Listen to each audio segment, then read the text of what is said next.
یسایہ 19واں باب جو 25 آیات پر مشتمل ہے۔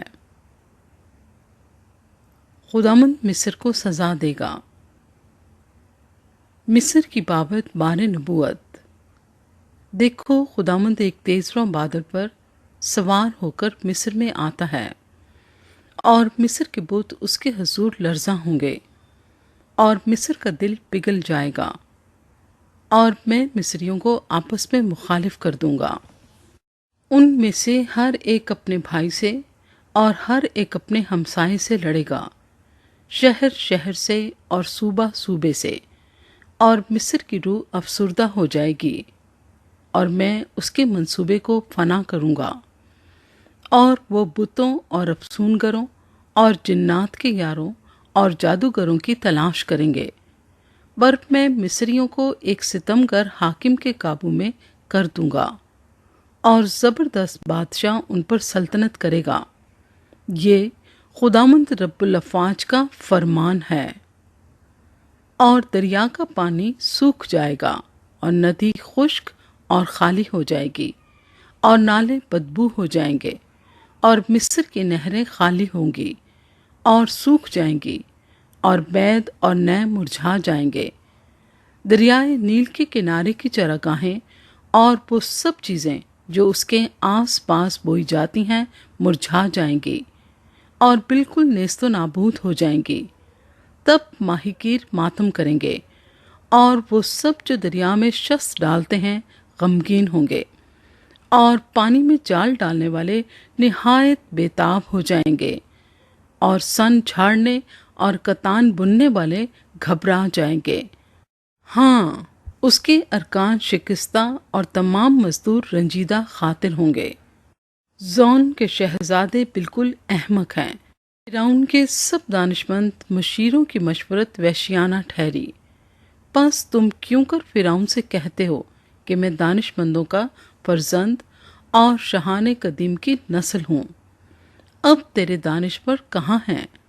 وہ تجھے خبر دیں، اگر وہ جانتے ہوں کہ رب الافواج نے مصر کے حق میں کیا ارادہ کیا ہے۔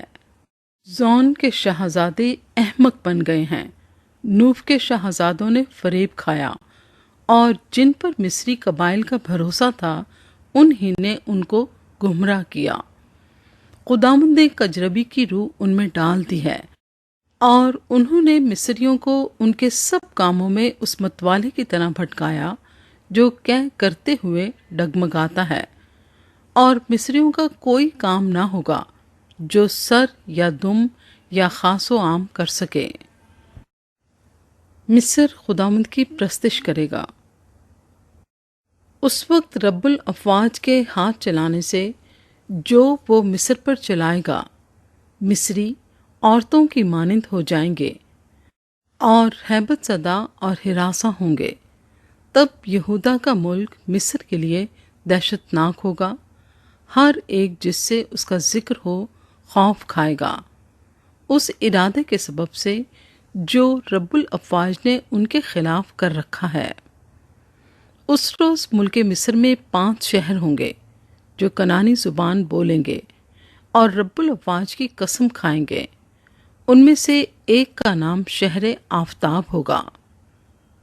اس وقت ملک مصر کے وسط میں خداوند کا ایک مذبح اور اس کی سرحد پر خداوند کا ایک ستون ہوگا، اور وہ ملک مصر میں رب الافواج کے لیے نشان اور گواہ ہوگا، اس لیے کہ وہ ستم گروں کے ظلم سے خداوند سے فریاد کریں گے، اور وہ ان کے لیے رہائی دینے والا اور حامی بھیجے گا، اور وہ ان کو رہائی دے گا، اور خداوند اپنے آپ کو مصریوں پر ظاہر کرے گا، اور اس وقت مصری خداوند کو پہچانیں گے اور ذبیحے اور ہدیے گزرانیں گے۔ ہاں، وہ خداوند کے لیے منت مانیں گے اور ادا کریں گے، اور خداوند مصریوں کو مارے گا اور شفا بخشے گا، اور وہ خداوند کی طرف رجوع لائیں گے، اور وہ ان کی دعا سنے گا اور ان کو صحت بخشے گا۔ اس وقت مصر سے اسور تک ایک شاہراہ ہوگی، اور اسوری مصر میں آئیں گے اور مصری اسور کو جائیں گے، اور مصری اسوریوں کے ساتھ مل کر عبادت کریں گے۔